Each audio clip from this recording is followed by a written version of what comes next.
رب العالمین والصلاة والسلام علی سید الانبیاء والمرسلین اما بعد فاعوذ باللہ من الشیطان الرجیم بسم اللہ الرحمن الرحیم۔ الحمدللہ الہادی پروگرام میں جہنم کا تذکرہ چل رہا ہے اور سورہ مریم پر ہمارا کلام ہو رہا تھا۔ اللہ تعالیٰ نے کفار کے بارے میں ارشاد فرمایا کہ وَاتَّخَذُوا مِن دُونِ اللَّهِ آلِهَةً، اور انہوں نے اللہ تعالیٰ کے علاوہ کئی خدا بنا لیے، لِيَكُونُوا لَهُمْ عِزًّا، تاکہ وہ انہیں طاقت اور عزت اور زور عطا کرے۔ تو اللہ تعالیٰ فرماتا ہے کلا، ہرگز نہیں، جس امید پر تم نے ان کا دامن تھاما ہے وہ امیدیں کبھی پوری نہیں ہوں گی، نہ یہ تمہیں عزت دے سکتے ہیں نہ تمہیں نجات دلوا سکتے ہیں۔ سَيَكْفُرُونَ، ان قریب انکار کریں گے وہ، بِعِبَادَتِهِمْ، ان کی عبادت کا، وَيَكُونُونَ عَلَيْهِمْ ضِدًّا، اور ان کے مخالف ہو جائیں گے۔ یعنی بت جو ہیں وہ ان کی عبادت کا انکار کریں گے کہ اللہ تعالیٰ ان کو قوت گویائی عطا فرما دے گا، اور وہ صاف انکار کریں گے کہ ہم ان سے بیزار ہیں، اور یہ ان سے بیزاریت کا اظہار کریں گے۔ پھر اللہ تعالیٰ فرماتا ہے کہ أَلَمْ تَرَ أَنَّا أَرْسَلْنَا الشَّيَاطِينَ عَلَى الْكَافِرِينَ تَؤُزُّهُمْ أَزًّا، کیا آپ نے نہ دیکھا کہ ہم نے کافروں پر شیطان بھیجے کہ وہ انہیں خوب اچھالتے ہیں، خوب ابھارتے ہیں غلط کاموں کی طرف، شرک کی طرف، اسلام دشمنی کی طرف۔ تو فلا تعجل علیہم، اے حبیب آپ ان پر جلدی نہ کریں، یعنی ان کے لیے کوئی دعا کرنے کی حاجت نہیں کہ دعائے ضرر کریں یا آپ یہ چاہیں کہ یہ جلدی ہلاک ہو جائیں، نہیں، یہ ضرورت ہی نہیں۔ انما نعد لهم عدا، اللہ تعالیٰ فرماتا ہے کہ ہم تو ان کی گنتی پوری کر رہے ہیں۔ جو اللہ نے ایک وعدہ فرمایا کہ ان کو اتنے عرصے تک زندگی دی جائے گی، تو یہ تو ایسا نہیں ہے کہ اللہ تعالیٰ چاہے تو ایک لمحے ان کو ختم کر سکتا ہے، لیکن اللہ تعالیٰ نے ایک ارادہ فرما لیا ہے، وہ اپنے ارادے کے مطابق ان کی عمر کی تکمیل فرمائے گا، ان کو پھر عالم برزخ میں رکھے گا ایک طویل عرصے تک، اس کے بعد پھر قیامت قائم ہوگی اور پھر اللہ تعالیٰ ان کو عذاب دے گا۔ تو اس میں جلدی کی ضرورت نہیں ہے، اگرچہ یہ فاصلہ بڑا طویل لگتا ہے، لیکن جیسے ماضی ہمارا بڑی جلدی سے گزر گیا، یہ بھی گزر جائے گا۔ تو یہ میں آپ کی خدمت میں گزارش کر رہا تھا پچھلے پروگرام کے لاسٹ میں کہ ہمیشہ ہر دور میں دو گروہ بنے ہیں، ایک اللہ کا گروہ ہے اور ایک شیطان کا گروہ بن جاتا ہے۔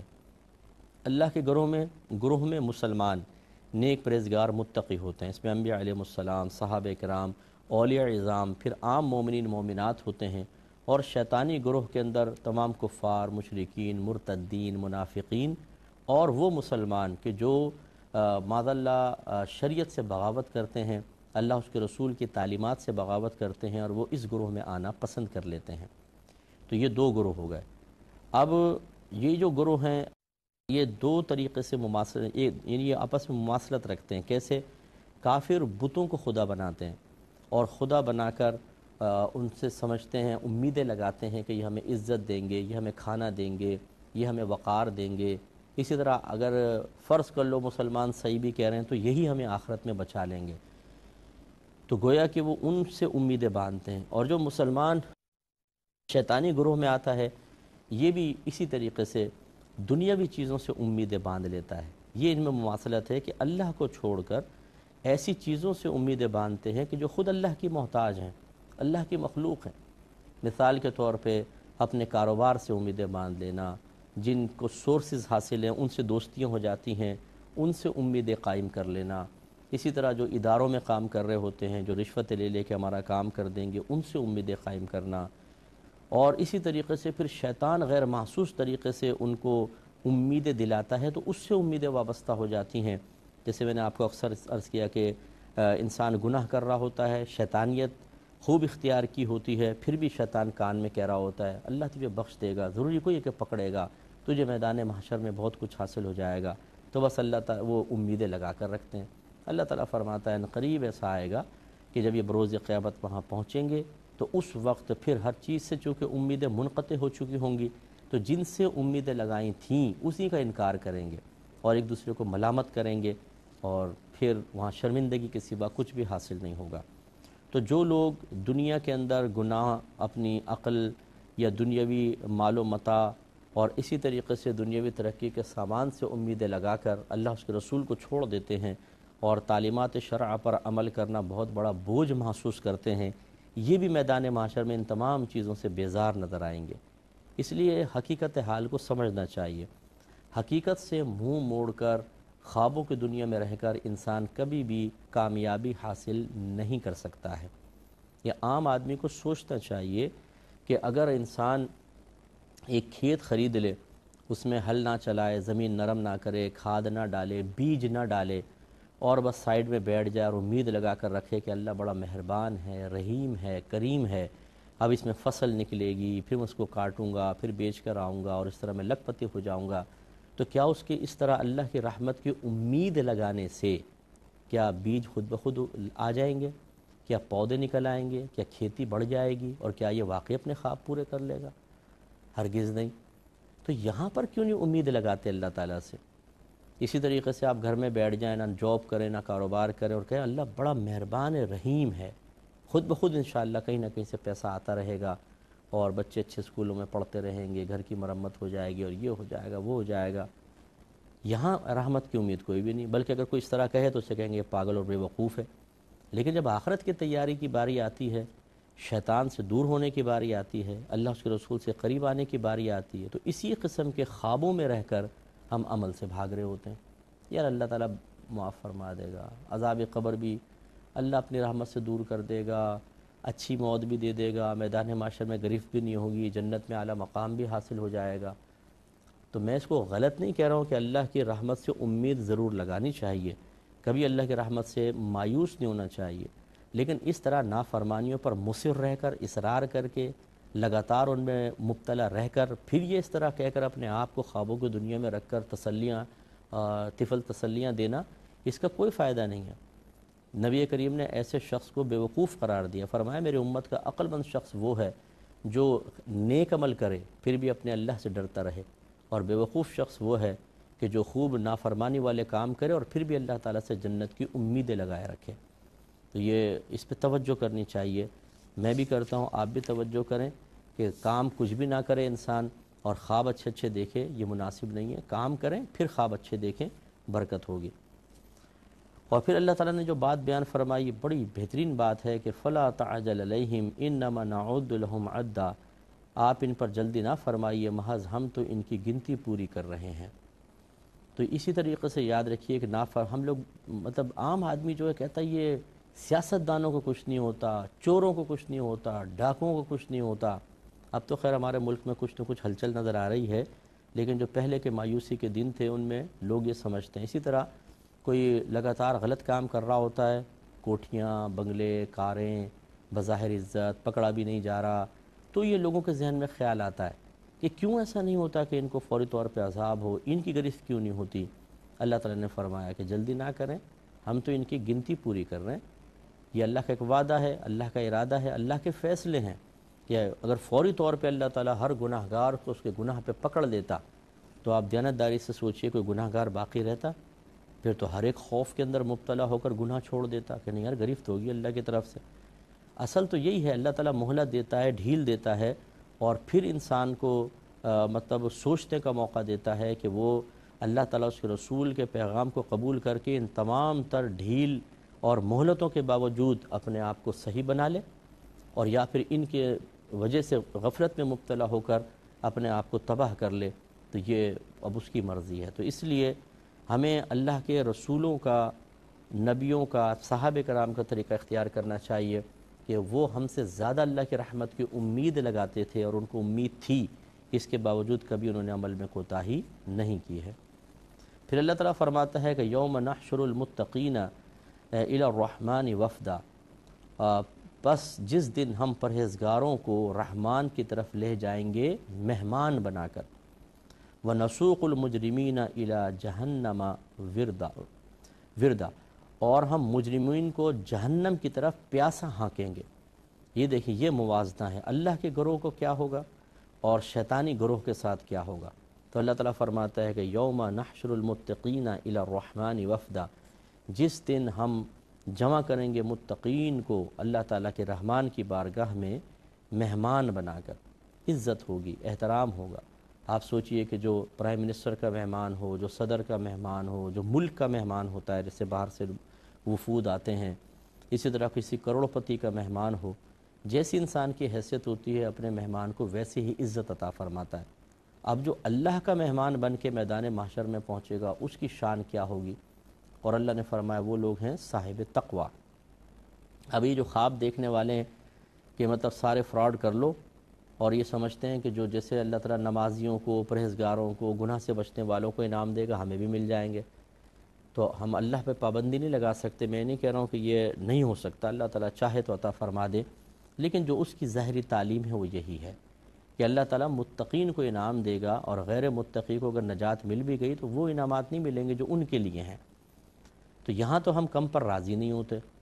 اگر بونس مل رہا ہو کسی کو فیکٹری میں، آفس میں، کسی ادارے میں، اور بینیفٹس حاصل ہو رہے ہوں، کسی کو دیکھا ہے اس نے کہا یار تم ہی لے لو میں تو نہیں لے رہا ہوں، نو، وہ تو فوراً حاصل کرتا ہے انسان۔ لیکن جب دین کے معاملے میں کوئی بینیفٹس مل رہے ہوں اور آخرت کی بہتری کا سامان ہو، اس میں بس چھوڑ دو یار، تم لے لو، نمازی تم بن جاؤ، گناہ سے بچ جاؤ، سب کچھ ہو جاؤ، اس کو فری میں مل جائے گا سب کچھ۔ یہ غلط رویہ ہے۔ اللہ نے موازنہ کر کے بیان فرمایا، یعنی دونوں کا ذکر، وَنَسُوقُ الْمُجْرِمِينَ إِلَى جَهَنَّمَ وِرْدًا، اور ہم مجرمین کو، نسوق ساقہ یسوق معنی ہوتے ہیں ہانکنا، دھکے دینا، جیسے جانوروں کو ڈنڈا مارتے ہیں نا، چلو چلو چلو آگے۔ یہ کبھی دیکھا ہو، کبھی مجرم بہت سارے 10-12 ہوں تو پولیس والے دھکے دے دے کے ان کو لے کے جا رہے ہوتے ہیں، یہ ہے نسوق۔ اور ہم ہانکیں گے مجرمین کو جہنم کی طرف پیاسا۔ تو آپ سوچئے ریوڑ کے ریوڑ ہوں گے، جیسے بھیڑ بکریوں کے ریوڑ ہوتے ہیں قربانی کے دنوں میں، دیکھ لیں آپ، اس طرح یہ انسانوں کے ریوڑ ہوں گے، ان کو دھکے دے دے کے جہنم کی طرف پیاسا ہانکا جا رہا ہوگا۔ مومنین تو میدان محشر میں حوض کوثر پر جمع ہوں گے، اور ہمارے نبی کریم صلی اللہ علیہ وسلم، صحابہ کرام علیہم الرضوان اپنے دست اقدس سے پانی پلا رہے ہوں گے، اور رحمت کونین صلی اللہ علیہ وسلم فرماتے ہیں کہ میرے حوض سے جس نے ایک دفعہ پانی پی لیا پھر اس کو جنت میں جاتے تک پیاس نہیں لگے گی۔ ایسا ٹھنڈا میٹھا پانی ہوگا، یخ پانی، لیکن تکلیف پہنچانے والا نہیں، میٹھا لیکن ایسا نہیں کہ منہ پھر جائے، اور بہترین قسم کا پانی، ایک دفعہ پی لیں پھر پیاس ختم۔ بس جنت میں تو ویسی پیاس نہیں لگے گی، وہاں تو ہم ذوق کے لیے کھائیں گے پیئیں گے۔ میدان معاشر میں لگ سکتی ہے حوض کوثر کا ایک پیالہ، ایک جام ساری پیاس کو ختم کر دے گا۔ اب جو جہنم کی طرف جا رہے ہیں یہ ہیں پیاسے، یہ ہیں کافر۔ تو خدا نہ کرے ہمیں سوچنا چاہیے کہ میدان معاشر میں یہ انجام ہمارا تو نہیں ہو جائے گا۔ لا یملکون الشفاعۃ الا من اتخذ عند الرحمن عہدا، اور لوگ شفاعت کے مالک نہیں، یہ نہیں مالک ہوں گے شفاعت کے سوائے انہی کے کہ جنہوں نے رحمان کے پاس وعدہ کر رکھا ہے، عہد رکھا ہوا ہے۔ یعنی مومنین مومنات کے لیے شفاعت ہوگی، لیکن کافروں کے لیے کوئی شفاعت نہیں ہوگی۔ اسی طریقے سے جو گناہ گار ہوں گے، بہت سے ایسے ہوں گے کہ اللہ تعالیٰ ان کو شفاعت کا موقع دے دے گا، لیکن جیسے کہ آپ جانتے ہیں کہ بہت سے مسلمان بھی جہنم میں جائیں گے اور بعد میں شفاعت سرکار سے باہر نکلیں گے۔ اس کا مطلب ہے کہ ان کے لیے میدان محشر میں شفاعت نہیں ہوئی اور وہ جہنم میں چلے گئے۔ بھئی یہ بس قابل تشویش بات ہے کہ اللہ نہ کرے، خدا نہ کرے جہنم میں اگر مسلمانی کی حالت میں بھی چلے گئے تو وہاں کا عذاب برداشت کرنا ہمارے بس کی بات نہیں ہے۔ اس لیے بہتر ہے کہ اللہ تعالیٰ سے دنیا میں دوستی کا تعلق قائم کیا جائے۔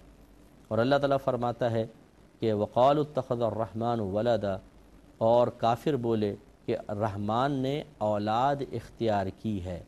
لَقَدْ جِئْتُمْ شَيْئًا إِدًّا، اللہ تعالیٰ فرماتا ہے بے شک تم حد سے زیادہ بھاری بات بولے ہو۔ یعنی بہت ہی بری بات ہے کہ اللہ تبارک و تعالیٰ کی طرف نسبت کرنا اس چیز کی جو مخلوق کے لیے ثابت ہوتا ہے۔ تو لہٰذا اللہ تبارک و تعالیٰ نے ان کی مذمت فرمائی۔ آگے کچھ اور آیات بھی ہیں، دیکھیں اللہ تعالیٰ اس کے بعد قیامت کے کچھ احوال ذکر کرتا ہے، وہ بھی ہم لے لیتے ہیں برکت کے لیے تاکہ اس سے عبرت حاصل ہو۔ اللہ تعالیٰ فرماتا ہے کہ تکاد السماوات یتفطرن منہ، قریب ہے کہ آسمان اس سے پھٹ پڑے۔ یعنی اتنا گندا اور غلیظ دعویٰ ہے کہ اللہ نے اولاد اختیار کی کہ اس بات کی شدت کی وجہ سے یہ قریب ہے کہ آسمان پھٹ جائیں۔ وَتَنشَقُّ الْأَرْضُ، اور زمین شق ہو جائے، وَتَخِرُّ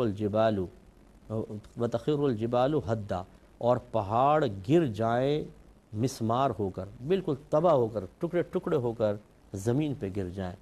ان دعوا للرحمن ولدا، اس پر کہ انہوں نے رحمان کے لیے اولاد کا دعویٰ کیا۔ یعنی بہت ہی غلط قسم کا یہ دعویٰ ہے۔ ولا ينبغي للرحمن ان يتخذ ولدا، اور اللہ تعالیٰ کی یہ شان نہیں کہ وہ اپنے لیے اولاد اختیار کرے۔ ان کل من فی السماوات والارض الا آتی الرحمن عبدا، بے شک آسمانوں اور زمین میں جتنی بھی مخلوق ہے سب اس کی بارگاہ میں بندے ہو کر حاضر ہوں گے، یعنی اس کی مخلوق اس کے اطاعت گزار ہو کے ہوں گے۔ سب کو اللہ نے پیدا کیا ہے اور اپنی اولاد کو کوئی پیدا نہیں کرتا ہے، تو لہٰذا اللہ کے اولاد نہیں ہے۔ لقد احصاہم وعدہم عدا، بے شک وہ اللہ تعالیٰ ان کا شمار جانتا ہے، ان کی گنتی جانتا ہے کتنے ہوں گے، اور ان کو ایک ایک کر کے گن رکھا ہے، یعنی اللہ تعالیٰ کے علم میں ہے یہ کتنے ہوں گے مخلوق، سب کے سب وہاں آئیں گے۔ وَكُلُّهُمْ آتِيهِ يَوْمَ الْقِيَامَةِ فَرْدًا، اور اللہ تعالیٰ فرماتا ہے کہ ان میں سے ہر ایک قیامت کے حضور اللہ تعالیٰ قیامت کے دن اللہ تعالیٰ کی بارگاہ میں اکیلا اکیلا حاضر ہوگا۔ تو اس لیے اب یہ تھوڑا سا ہمیں غور کرنا چاہیے کہ میدان محشر میں اللہ تعالیٰ کی بارگاہ میں یہ کفار جب حاضر ہوں گے اکیلے اکیلے، اور ان کا حساب و کتاب ہوگا، ان کی دہشت کا عالم کیا ہوگا، تو ہم مسلمانوں کو بھی اس پہ غور کرنا چاہیے کہ اللہ نے مسلمان بنایا، اپنے حبیب کی امت میں پیدا کیا ہے، ہدایت کے لیے کتابیں عطا فرمائی، علماء عطا فرما دیے، اس کے باوجود ہم طریقہ وہی اختیار کریں، روش وہی اختیار کریں جو کفار کی ہے، تو پھر یہ اپنے پاؤں پہ کلہاڑی ہم خود ماریں گے اور ہمیں اپنے آپ کو ہی ملامت کرنی چاہیے۔ آگے اللہ تعالیٰ نے فرمایا کہ ان الذین آمنوا وعملوا الصالحات سیجعل لهم الرحمن ودا، بے شک وہ جو ایمان لائے اور انہوں نے اچھے کام کیے، ان قریب اللہ تعالیٰ ان کے لیے محبت پیدا فرما دے گا، یعنی وہ آپس میں محبت کریں گے اور اللہ تعالیٰ ان کو جنت کے اندر داخل کرے گا، تو سب پیار محبت کے ساتھ رہیں گے۔